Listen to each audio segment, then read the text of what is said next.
लिहिणाराच्या काळ जातला श्वास असते कविता. लिहिणाराच्या काळ जातला श्वास असते कविता. मरणानंतरही जिवंत ठेवते इतकी खास असते कविता. की महानगराच्या धावपळीची साथ असते कविता. महानगराच्या धावपळीची साथ असते कविता. शहरी ग्रामीण विभाजनाचा आवाज असते कविता. आणि चळवळीतल्या बंधमुठीचा भाग असते कविता.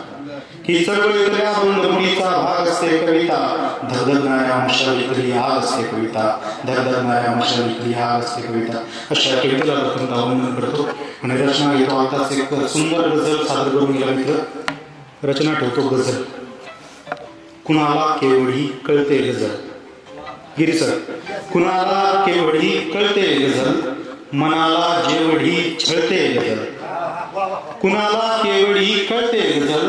मनाला जेवढी छळते गझल. आणि आवाज करतात टाळ्या दशा.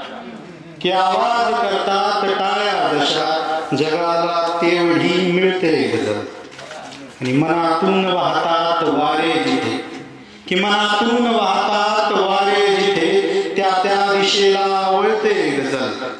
आणि वशिला लागतो मंचावरीही. वशिला लागतो मंचावरीही नाही तर यातून गळते गझल. ही वशिला लागतो मंचावरी नाहीतर यादीतून गळते गझल.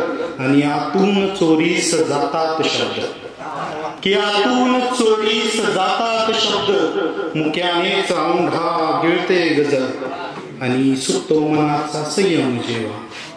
की सुटतो मनाचा संयम जेव्हा कागदावर येण्यास टळते गझल. आणि रद्दीत जातात जुन्या वह्याम.